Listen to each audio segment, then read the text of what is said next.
여러분들 마음으로 솔직하게 한번 제가 드리는 질문에 대답을 해보세요. 여러분들은 남은 세월 동안 여러분의 남은 인생에 꼭 맛보고 싶은 행복이 뭐예요? 남은 세월 죽는 순간까지 여러분이 꼭 맛보고 싶은 그런 행복이 뭐예요? 성도가 맛보아야 할 행복에 대해서 위대한 신학자요 목회자인 존 칼빈은 이렇게 말했습니다. 그리스도 안에 있는 하나님의 영광을 보는 것, 이것이 그리스도인의 완전한 행복이다라고 얘기했습니다. 뭐라고요? 그리스도 안에 있는 하나님의 영광을 보는 것, 그리스도 안에 있는 하나님의 영광을 보는 것, 이것이 그리스도인들이 누리게 되는 그리스도인의 완전한 행복이라고 이렇게 얘기했습니다. 여러분이 마음속에 고백했던 것하고 같아요? 좀 달라요? 하나님이 우리 각자는 어떤 행복을 맛보기를 원하는지 다 다를 수 있지만 하나님의 goal은, 하나님의 목표는 우리 모든 성도들이 그리스도 안에 담겨져 있는 하나님이 어떤 분이신지 하나님의 영광을 맛보아 알도록 인도하십니다. 우리가 생각하는 것, 배우는 것, 경험하는 모든 환경의 경험들을 통해서 하나님은 그쪽으로 우리를 인도하십니다. 그래서 예수 그리스도에 대해서 듣게 하시고 묵상하게 하시고 경험하게 하셔서 마침내 그리스도를 통해서 나타나는 하나님의 계시에 담겨져 있는 하나님의 영광, 하나님의 다우심, 그것을 맛보고 지고한 행복을 누리도록 하나님께서는 자꾸 그쪽으로 인도하시니까 사랑하는 여러분, 여러분들의 관심과 여러분의 뜻도 그쪽으로 조금씩 관심을 가져가시면 하나님께서 기뻐하실 줄로 믿습니다. 신약 성경에서 하나님의 계시를 가장 많이 그리고 멋지게 담아낸 사도 바울 선생님은 이 부분이 그분의 모든 관심의 초점이었어요.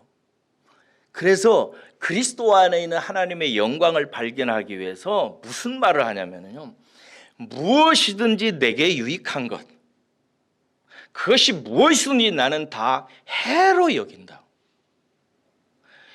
그 모든 것을 해로 여기는 까닭은 그리스도 예수를 아는 지식이 가장 고상하기 때문이다. 그래서 내가 그를 위하여 모든 것을 잃어버리고 모든 것을 배설물로 여긴다. 왜? 그리스도를 얻고 그 그리스도 안에서 내가 발견되기 위해서다. 그리스도를 알아서 그리스도를 얻고 그 그리스도 안에서 나라고 하는 존재, 내가 받은 복, 내가 받은 신분의 영광이 무엇인지를 발견하기 위해서 그렇다. 그러면서 이렇게 얘기합니다. 나는 오직 뒤에 있는 것, 지금까지 살아왔던 것 다 잊어버리고 앞에 있는 것을 잡으려고 표대를 향해서 달려간다라고 얘기합니다. 그 사도 바울이 진짜 멋진 행복을 누린 사람입니다. 그는 그리스도 안에서 하나님의 영광을 발견하고 그 속에서 자기 인생의 의미와 자기 존재의 의미를 발견하기 위해서 표대를 향하여 달려가듯이 다른 모든 것들은 다 배설물과 같이 여기고 그것을 발견하려고 달려갔던 사람들입니다. 저는 저와 여러분들도 이런 사도 바울과 칼빈 선생님의 인생의 깊은 깨달음에 조금씩 다가갈 수 있기를 주의 이름으로 축복합니다. 이렇게 성경이 말하는 것은 예수 그리스도 안에 하나님의 영광이 담겨져 있기 때문에 그렇습니다.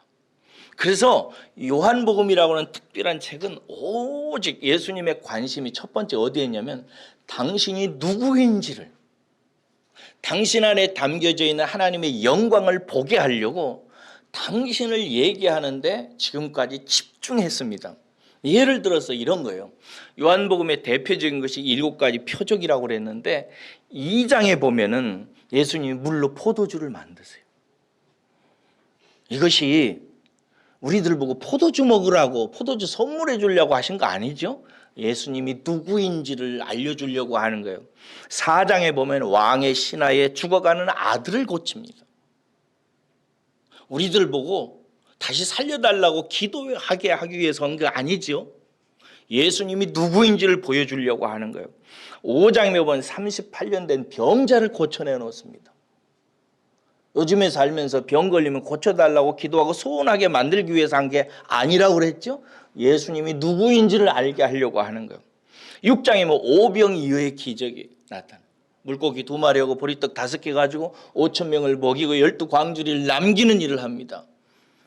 지금도 그런 일을 하게 해달라고, 경제적으로 도와달라고 하기 위해서 이런 일을 벌였다고요? 아니에요. 그런 일 벌리는 사람들 보고 예수님께서 책망하셨습니다. 예수님이 누구인지를 알려주려고 하는 거예요. 요한복음 6장에 보면 예수님 물 위에 걷습니다. 뭐 기적을 보여주려고요? 아니요. 예수님이 누구인지를 알게 하려고 하는 거예요. 요한복음 9장에 보면 나면서 소경된 자를 고칩니다. 이것도 예수님이 누구인지를 알려주려고 하는 거예요. 마지막으로 하나만 더 얘기하면 요한복음 11장에 보면 죽은 나사로를 살려내 놓습니다. 이 모든 것들은 다 예수님이 누구인지를 말하려고 하는 하나님의 의도 때문에 나타난 것들이에요. 그래서 요한복음에 7가지의 표적도 나타나지만 7가지의 자기 선언이 나와요. 예수님이 자기에 대해서 말씀하신 선언이 나와요. 이런 것들입니다. 나는 생명의 떡이다. 나는 세상의 빛이다. 나는 양의 문이다. 나는 선한 목자다. 나는 부활이요 생명이다. 나는 길이요 진리요 생명이다. 또 나는 참 포도나무다. 이런 자기 선언이 나와요. 네, 이런 예수님의 자기 계시와 자기 선언을 우리는 말씀을 통해서 묵상하고 또 우리의 실제 삶 속에서 하나하나 살이 되고 피가 되는 체험과 경험들을 통해서 예수 그리스도가 곧 하나님이라는 사실을, 예수 그리스도 안에 하나님의 영광이 풍성하게 나타난 사실을 실제 생활 속에서 하나하나 발견하고 깨닫도록, 고백하도록, 지구안의 행복을 누리도록 하나님께서 우리를 인도하십니다. 그래서 여러분들을 하나님께서 인도하셔서 마침내 그리스도 안에 있는 하나님의 영광을 보고 성도의 완전한 행복을 조금씩 눈치채고 누릴 수 있도록 하나님께서 인도하세요. 여러분들은 다 그렇게 인도함을 받은 분들인 줄로 믿습니다. 그쪽으로 가셔야 됩니다. 그렇게 해서 그쪽으로 가게 되면 결과가 나타나는데 22절 하반절에 보면 이런 말씀이 있어요. 아버지와 아들 예수가 하나 된 것 같이 우리도 하나가 된다는 진리를 발견하게 됩니다. 우리가 이렇게 그리스도와 나타난 하나님의 영광을 발견하게 되면 열매, 결과가 나타나게 되는데 어떤 일들이 벌어지냐면 하나님 아버지하고 예수님하고 하나가 된 것처럼 우리도 하나님과 예수님과 하나가 된다는 거예요.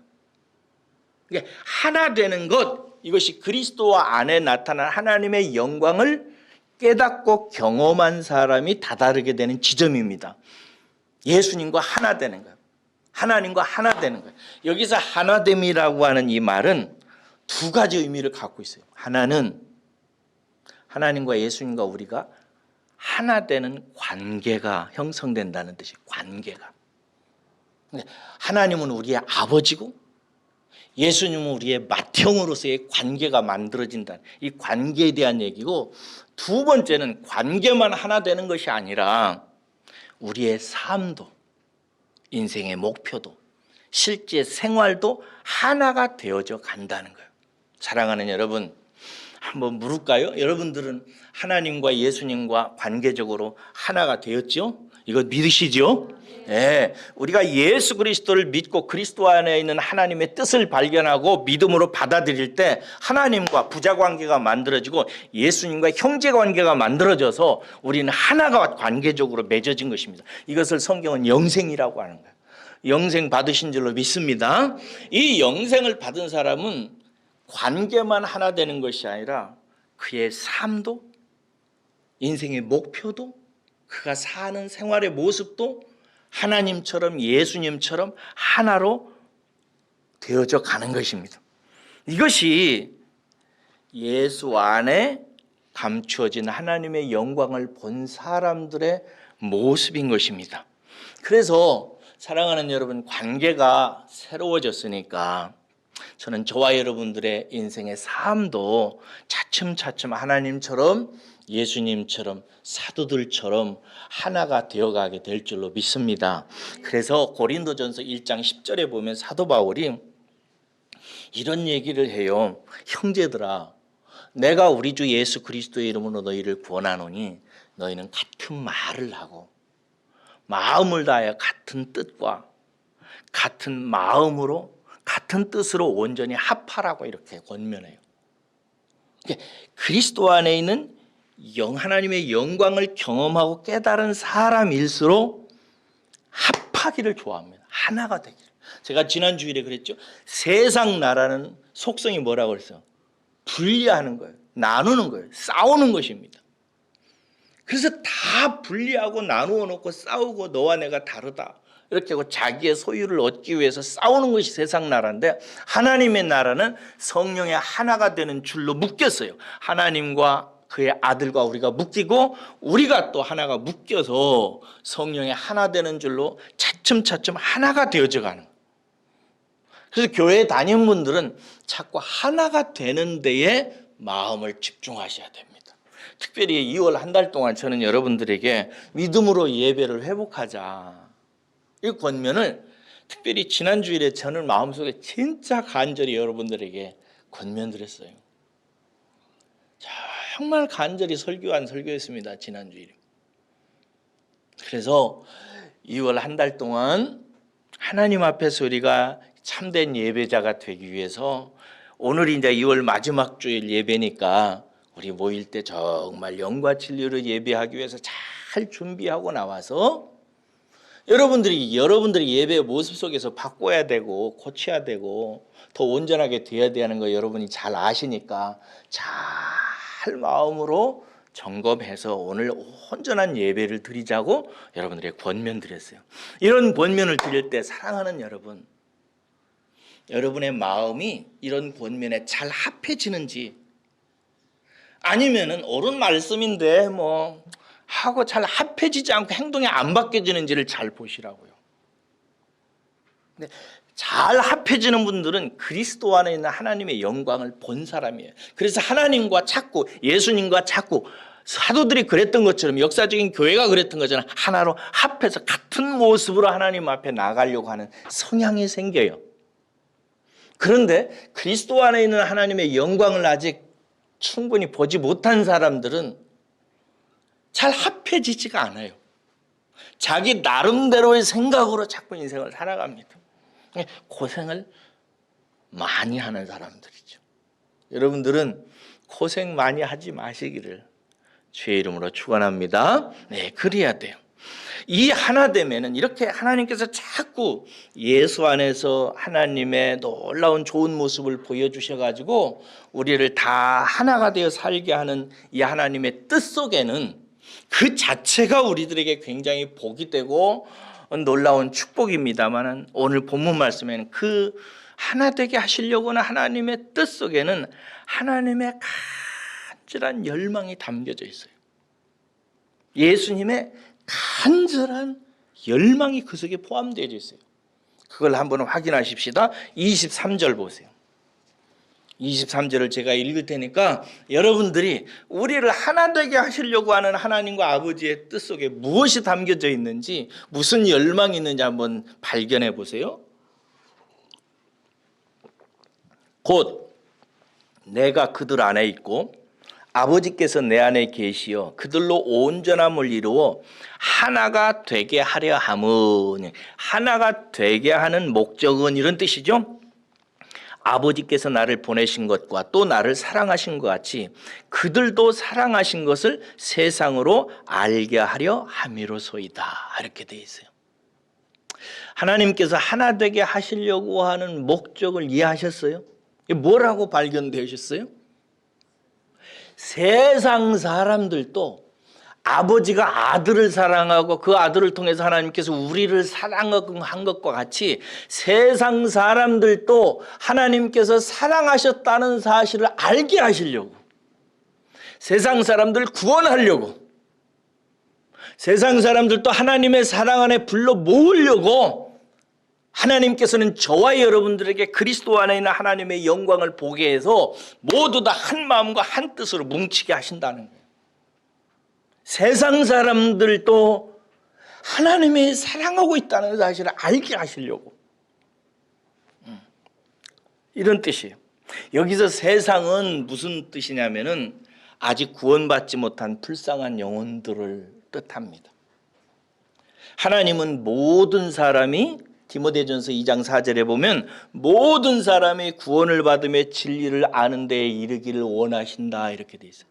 하나님은 모든 사람이 다 구원받기를 원하십니다. 진리를 알기를 원하세요. 그 진리 속에 뭐가 들어있기 때문에? 하나님의 사랑이 들어있기 때문에. 아, 하나님이 나도 사랑하는구나, 나를 사랑하셨구나 라고 하는 사실을, 그 진리를 알게 하려고 하나님께서 원하신다 이거예요.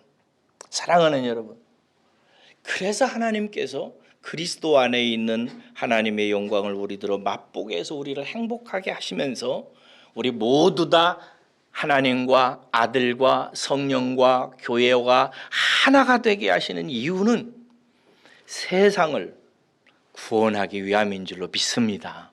세상을 사랑하려고. 여러분, 그런데 혹시 이 세상 속에, 이 세상 무리 속에 아직 구원받지 못한 불쌍한 영혼들 부류 속에 여러분의 가족도 포함되어 있는 분 계시죠?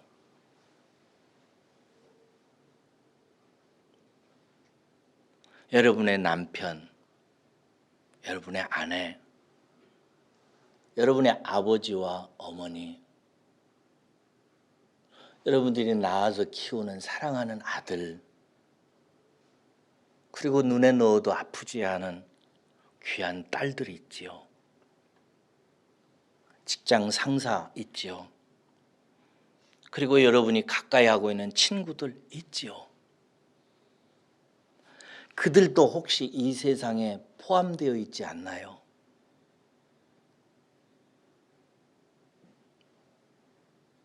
우리를 부르시고 예수 그리스도를 자꾸 가르치셔서 그리스도 안에는 하나님의 영광을 맛보도록 하고 깨닫게 하시고 우리로 하여금 그 영광을 누리고 기뻐하게 하시면서 하나님과 아들과 성령과 교회 안에서 하나가 되기 위해서 하나님의 뜻 속에는 바로 여러분의 곁에 있는 세상에, 여전히 세상이라고 이름받고 있는 그 불쌍한 영혼들을 구원하셔서 그들의 마음속에 하나님이 그들도 사랑하신다는 사실을 알게 하시려고 하는 하나님의 불타는 영광이 있다는 사실을 꼭 기억하셔야 됩니다.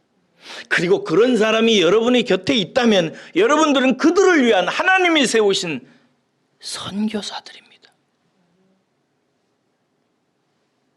따라서 깁니다. 나는 내 사랑하는 자의 선교사다. 그를 위해서 하나님께서 여러분들을 세우신 것입니다. 그래서 여러분들에게 예수를 알게 하시고 누리게 하시고 하나 되게 하시는 거예요. 그래서 여러분들이 그런 선교사이기 때문에 여러분 성도의 진정한 숙제, 오늘 설교 제목으로 얘기한 성도의 복된 숙제와 그 숙제를 푸는 해법을 분명히 오늘 이 아침에 발견하셔야 돼요. 꼭 그거 발견하고 가셔야 돼요. 만약 여러분들 주위에 세상이라고 하는 부리 속에 담겨져 있는 여러분이 사랑하는 사람이 담겨져 있다면 그 사람, 그 이웃, 그 가족, 그 친구 구원하기 위해서 여러분이 풀어야 되는 복된 숙제가 있고 그 숙제를 어떻게 풀어야 되는지에 대한 해법이 오늘 본문 말씀에 담겨져 있으니까 이거 분명히 알고 깨닫고 그 해법을 따라서 하셔야 됩니다. 그러시기를 주의 이름으로 축원합니다. 자, 보십시다. 해법은 무엇인가? 24절 보세요. 24절 보세요. 24절 함께 읽겠습니다. 시작. 아버지여 내게 주신 자도 나 있는 곳에 나와 함께 있어 아버지께서 창세전부터 나를 사랑하심으로 내게 주신 나의 영광을 그들로 보게 하시기를 원하옵나이다. 자, 저와 여러분들을 선교사처럼 세우셔서 아직 구원받지 못한 사랑하는 어떤 사람들을 위한 선교사 역할을 하도록 하기 위해서 하나님께서 그 성도의 복된 숙제를 어떻게 풀어야 되는지에 대한 해법이 오늘 24절에 나와 있어요. 하나님은 우리들을 아버지께서 예수님에게 주신 그 자들이죠. 우리가 그 주신 자들을 나 있는 곳에 예수님과 항상 동행하게 하셔가지고 아버지께서 창세전부터 나를 사랑하심으로 내게 주신 나의 영광을 그들로 보게 하시기를 원한다. 이게 뭐냐? 내게 주신 복된 숙제를 풀기 위한 해법이 뭐냐? 하나님께서 예수님에게 주신 하나님의 영광을 보는 거예요. 이해하셨어요? 이거 이해하셔야 됩니다. 그리스도 속에 담겨져 있는 하나님의 영광을 여러분들이 맛보아 알아야 돼요. 하나님을 맛봐야 된다 이 말이에요. 누구 안에 있는? 그리스도 안에 있는. 이거 정말 중요합니다. 예수님을 통해서 나타난 하나님을 맛보아야 돼요. 다른 말로 말해서 하나님을 체험해 봐야 된다 말이에요. 시편 34편 8절에 이런 말씀이 있습니다. 너희는 여호와의 선하심을 맛보아 알지어다. 이렇게 이스라엘 백성들이 하는 거예요. 너희들은 여호와의 선하심을 맛보아 알지어다 이렇게 돼 있는데 이 영어 표현이 재밌어요. Taste and see. 맛보고 봐라. 무엇을? That 이하를. That Lord is good. 주님이 좋으시다는 사실을, 하나님이 좋은 분이라는 사실을 맛보고 보아라라고 얘기하고 있어요. 우리가 꼭 인생을 살아가면서 묵상을 하고 공부하고 생활을 하면서 야, 우리 아버지가 진짜 좋은 분이시구나. 이 사실을 여러분들이 깊이 체험하셔야 돼요. 한번 물어볼까요? 여러분 하나님이 진짜 좋으세요? 벌써 대답이 신동치가 않잖아. 하나님이 정말 몸소리치게 좋아져야 됩니다. 하나님 정말 좋으신 분이시구나. 여기서 선하다는 말은 good이로 되어 있다고. Lord is good. 하나님이 좋은 분이라는 사실을 taste and see. 맛을 보듯이 음식을 맛보듯이 보고 경치를 구경하고 책을 읽고 꽃을 보듯이 보아야 된다. 생생하게 경험하라는 표현입니다. 그래야 되는 거예요. 그 사람에게서 그걸 본 사람이 다른 세상에 있는 사람에게 하나님이 당신도 사랑해요라는 말을 나타내 보여주고 깨닫게 해주고 보여줄 수 있다는 거예요. 이게 성도가 자기의 사랑하는 사람, 세상, 친구, 부모, 형제들에게 하나님의 사랑을 증거하는 사람이 되려면 그 숙제, 그 복된 숙제를 풀어낸 해법이 뭐냐? 예수 속에 들어있는 하나님 체험하는 것입니다. 여기에 부딪혀야 돼요. 하나님이 얼마나 좋은 분인지를 정말 경험해야 돼요. 그러시기를 주의 이름으로 축원합니다. 지난 주일에 목요일 날, 금요일 날이었어요. 언젠가 그 연말에 우리 교회에서 설교하셨던 최강희 목사님 있죠? 최강희 목사님이 그날 제가 다른 분을 만나고 있어서 전화를 받을 수가 없는데 3번인가 4번인가를 계속해서 뭐 1시간 간격으로 전화를 해요, 저한테. 그래서 제가 문자를 보냈어요. 지금은 곤란하니까 나중에 제가 전화를 드리든지 급한 일이면 문자로 부탁드립니다 했어요. 그랬더니 급한 일은 아니라고 하더라고요. 그래서 기다렸다가 나중에 통화를 하게 됐어요. 그런데 이분이 이런 얘기를 해요. 왜 전화했어요? 그랬더니 이정호 목사님 목소리 듣고 싶어서 그랬습니다. 무슨 말이에요? 그랬더니 하루 종일 이놈의 동성애 문제 때문에 이번에 동성애 혼인과 관련해서 또 법이 하나 통과됐잖아요. 그러니까 이제 그거 항의하기 위해서 동성애 문제 때문에 국회 가서 시위하고 검찰청 앞에서 하루 종일 시위했더니 마음이 너무 날카로워졌대요. 조심해야 되거든요. 뭔가 싸우고 개혁하고 이런 일을 하려면 가서 일해야 되고 비판해야 되고 소리 질러야 되고 이러니까 마음이 날카로워지고 미워하는 마음이 생기고 막 이렇게 되죠.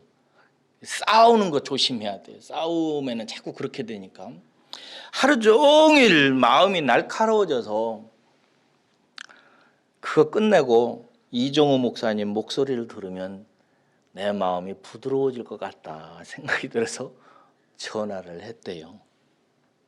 그러면서 역시 이정호 목사님 목소리를 들으니까 마음이 푸근해집니다 그러더라고요. 그래서 내가 에이 뻥이 너무 심하시다 이렇게 얘기했어요. 진짜래요. 저는 그렇게 실감은 안 나요. 제 목소리를 듣고 어떤 사람이 마음이 그렇게 평안해지고 거칠어진 마음이 회복되어진다. 근데 저는 그렇게 믿어지지는 않지만 만약 조금이라도 눈꼽만큼이라도 제게 그런 것이 있어서 그게 사실이라면 이게 뭘까를 제가 생각해 봤어요. 그리고 답을 얻었어요. 하나님한테 묵상하면서 이게 어디서 시작된 걸까요, 아버지? 조금 있다가 생각이 나는 거예요. 요한복음 3장 17절 말씀에 대한 체험이라고. 요한복음 3장 16절은 다 알지요. 하나님이 세상을 이처럼 사랑하사 독생자를 주셨으니 이는 저를 믿는 자마다 멸망치 않고 영생을 얻게 하려 하심이라. 참 좋은 말씀이잖아요. 근데 요한복음 3장 16절을 신학자들이나 목사님들은 성경 전체에서 다이아몬드 반지 위에 박혀진 다이아몬드와 같다고 얘기해요. 근데 저는 요한복음 3장 16절 밑에 있는 요한복음 3장 17절에 변화된 사람입니다. 거기 뭐라고 되어 있냐면요.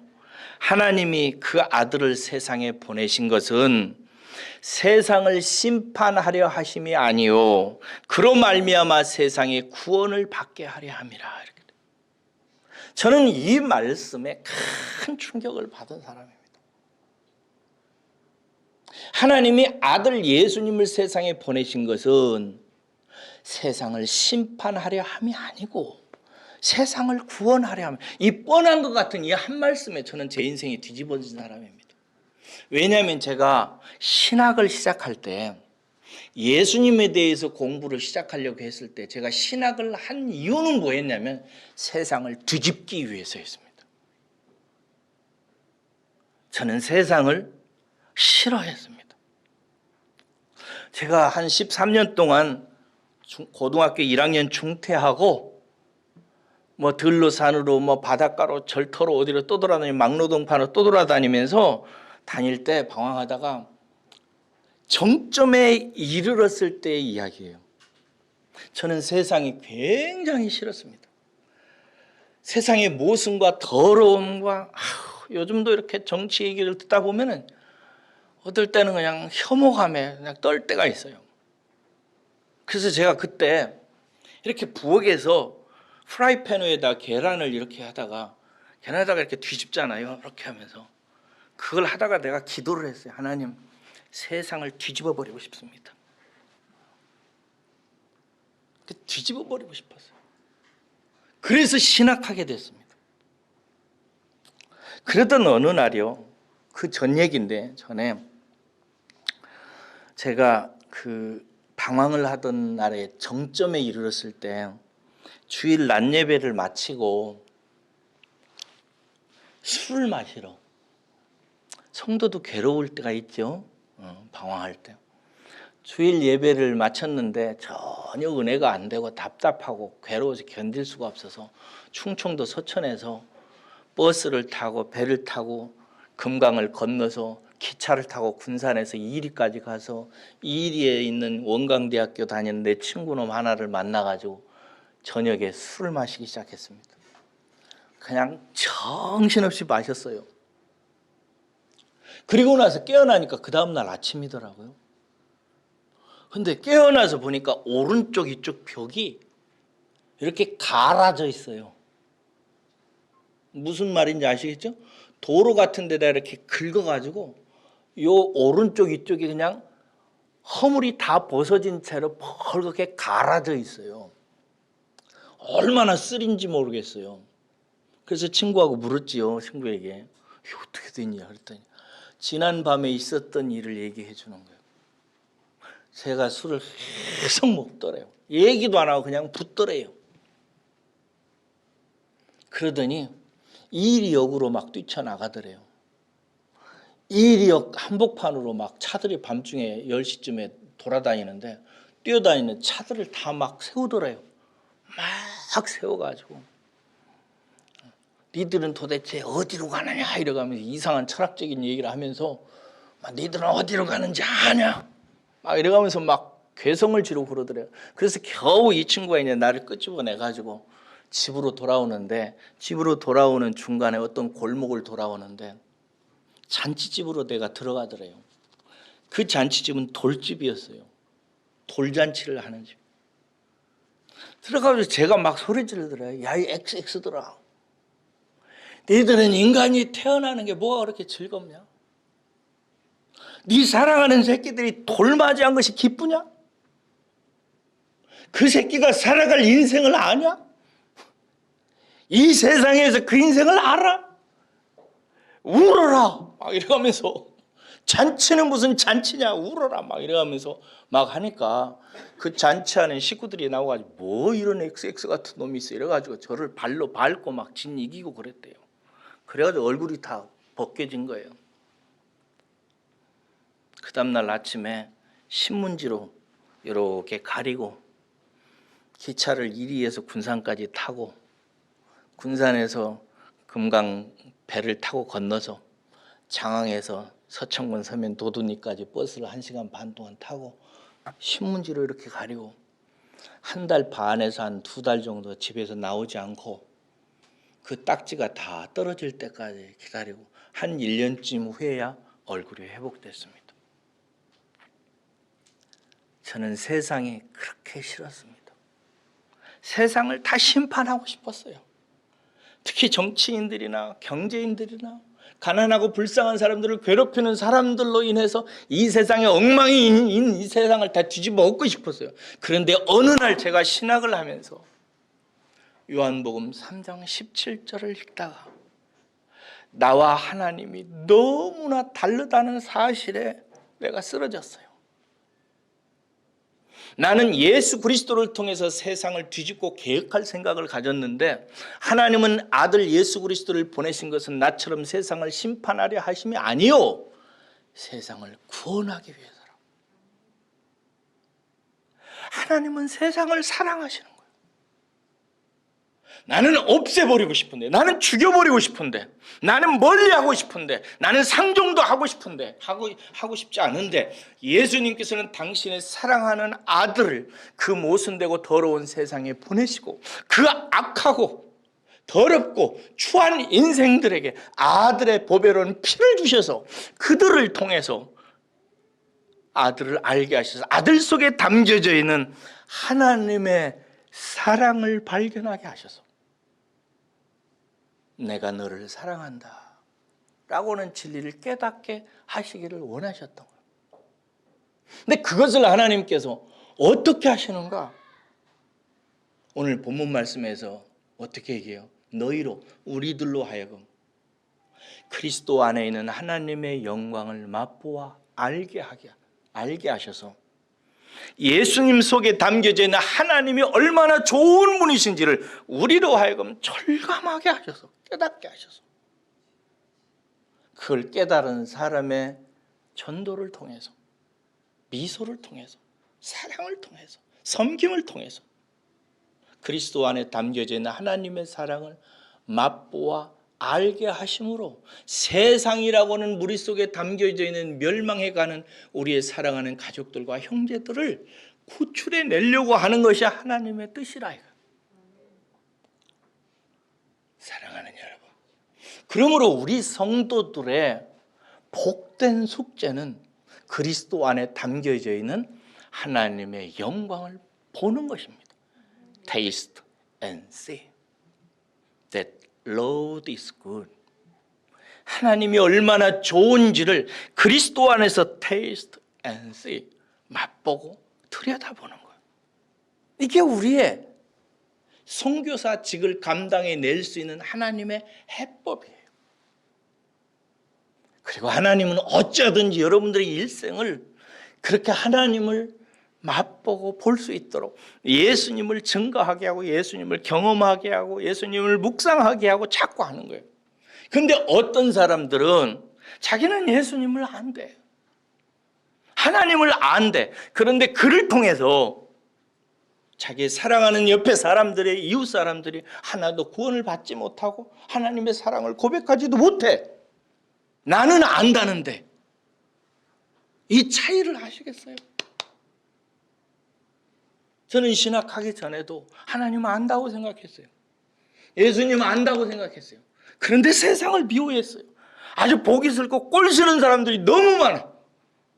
사람 만나기도 싫어. 세상 막 뒤집어 엎고 싶어. 후라이팬으로 계란 후라이 하다가도 기도해. 하나님 뒤집어 버립시다. 그런데 나중에 요한복음 3장 17절을 묵상하다가 성령이 내 가슴 속에 임하니까 나는 하나님을 하나도 모르는구나. 실제는 하나님을 맛보지를 못했구나. 하나님이 좋은 분이지. 그러니까 삐쩍 말라가지고 고민만 많고 괴롭고 힘들게 살아가는 거예요. 사랑하는 여러분, 우리 모두 다 칼빈 선생님이 얘기했듯이 그리스도인의 가장 완벽한 행복은 그리스도 안에 있는 하나님의 영광을 맛보는 것이다.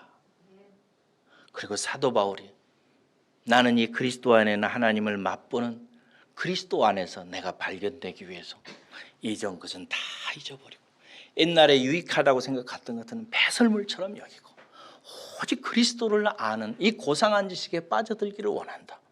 나는 그 안에서 내가 발견되기를 원한다 라고 생각하면 표대를 향해서 달려갔던 사도 바울처럼 저와 여러분들도 예수님 알아가는데, 하나님 알아가는데 애쓰시고 또 하나님께서 어찌하든지 그 길로 인도하시거든요. 그 길에 눈을 뜨셔서 여러분들이 하나님, 좋으신 하나님 많이 경험하시고 여러분 주위에 있는 사람들을 구원하는 훌륭한 선교사들 되시기를 주의 이름으로 축복합니다. 기도하겠습니다.